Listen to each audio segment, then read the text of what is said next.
So, greetings. I'm recording this from my home on the 30th of May. I don't know when you'll see this or who will see this, and I hope someone will see this. It's very weird just talking to a screen. It's like Skyping with nobody. Or worse, actually, I have an image of myself here. And I must confess that I've taken off my glasses so that there's not too much reflection in the screen.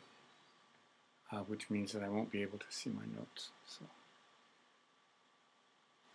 with all of that out of the way, I wanted to talk today about the topic of balance for family people or people who are raising children or living in a family constellation in Shambhala. And I think the thing to remember is, first of all, that when we get involved with spiritual practice at all, there is a strong tendency towards idealism, or almost you could say perfectionism. We have lineage stories, we have even examples around us of people who seem to do it very well, and we would like to do that. And particularly if you read the old stories of monks and yogis who dedicated tremendous amount of time, their whole lives, to practice and made great attainments, this can give you a feeling of idealism, how it should be. And at the same time, if you're involved in family life, if you have children or spouse, or maybe you're taking care of older family members, there are models on how to do that.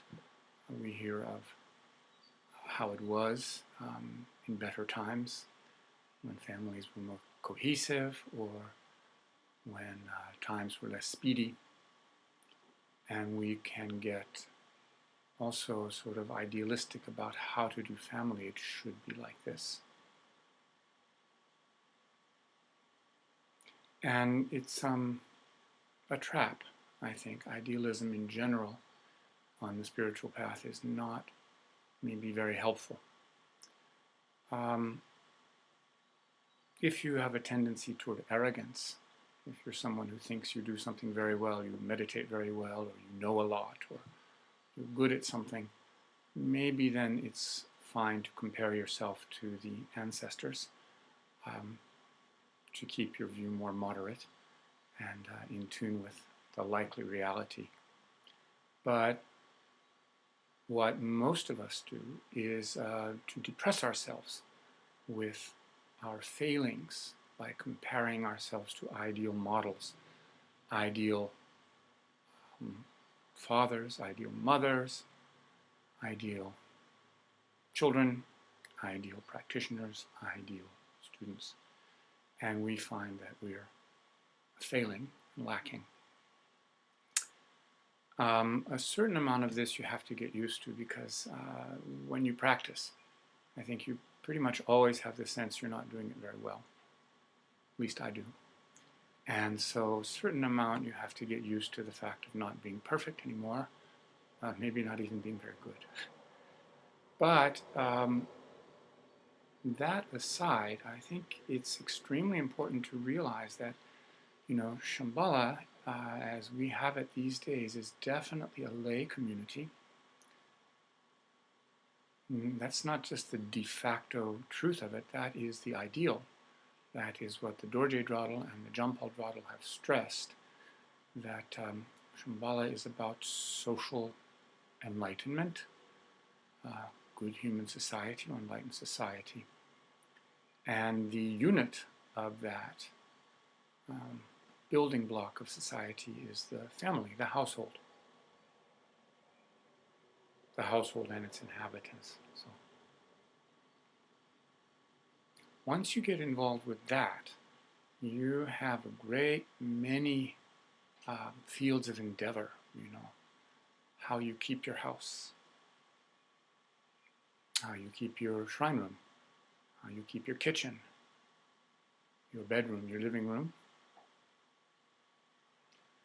how you deal with your clothes, how you deal with your children's clothes, how you deal with your neighbors, your children's schools, or your parents' hospitals, or old age homes.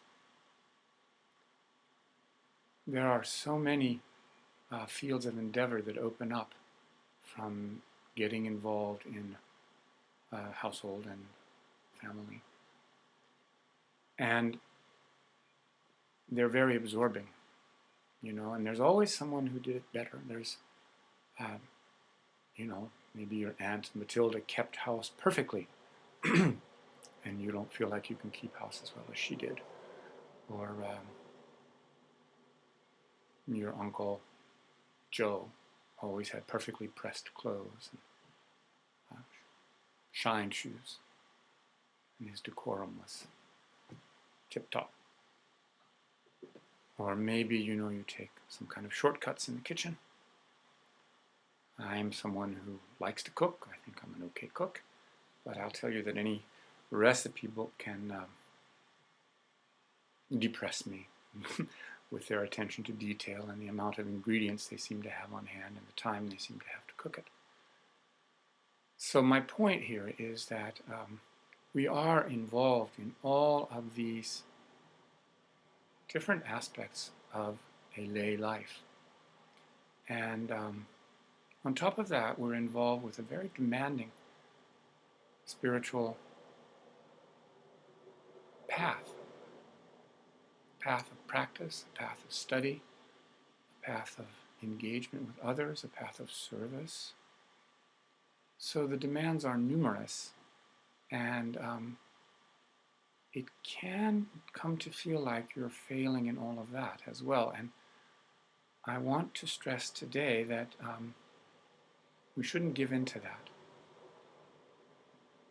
That's not helpful. What we should be kind of aiming for is some sort of participation in all of those fields and a feeling of balance. And it's not a balance of, I can only do so much, It should be a feeling that balance is sort of the ideal. We're actually aiming to be, to use a very old-fashioned sort of virtue. I think we're kind of trying to be well-rounded people. It sounds so 1950s.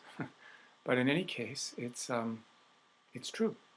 And there is a text floating around by the Sakyam, and you'll probably run into it at some point. And the subtitle of that text is The Warrior's Practice of Balance.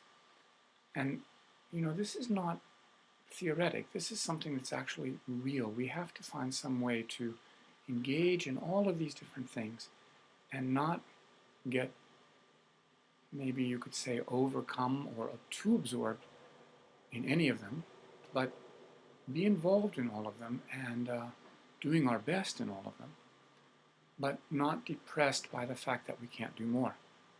It's just how it is in this day and age.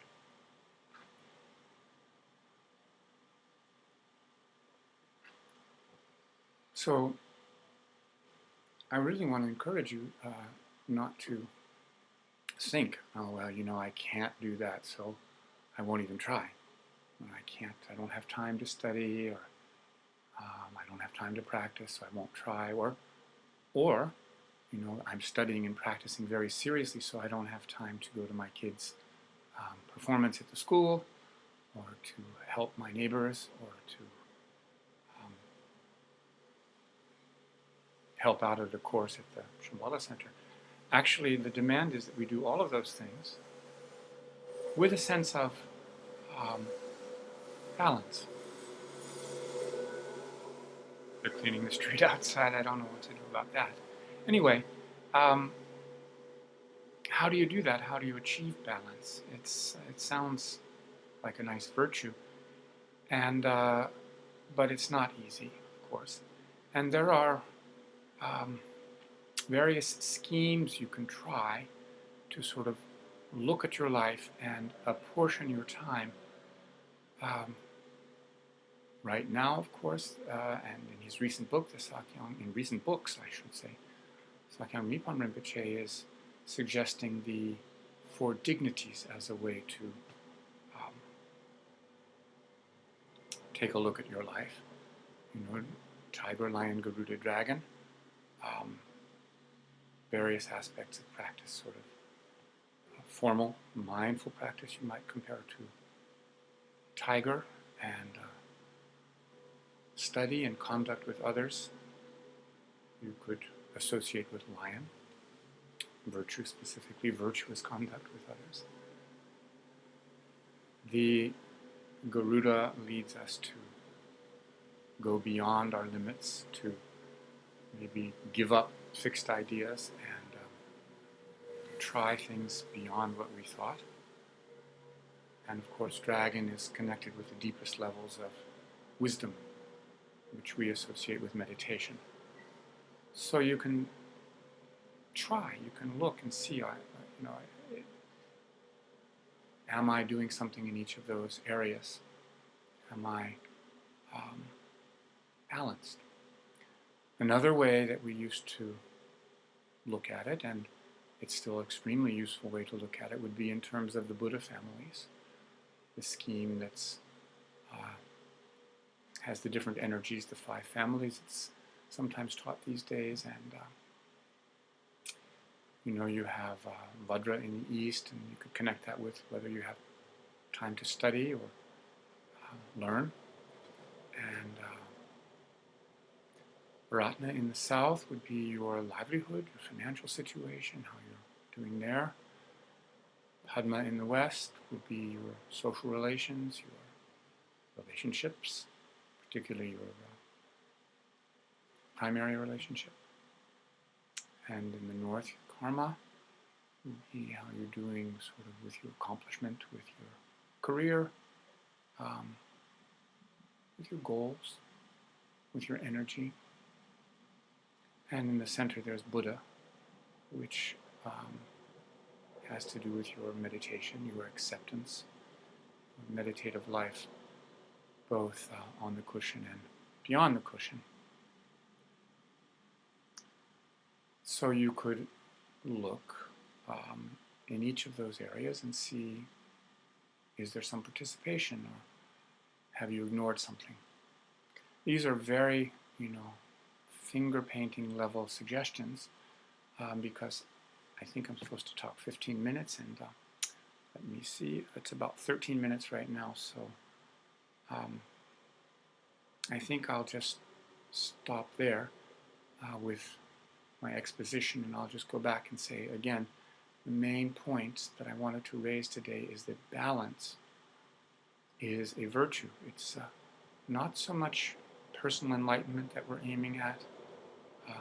On a personal level, we should be aiming for balance and a healthy, involved, engaged life with all the different aspects that it has, and many challenges, and to avoid, if possible, the sense of disappointment or overmuch disappointment, that we can't be more ideal or more perfect in any one of those. All right, good luck.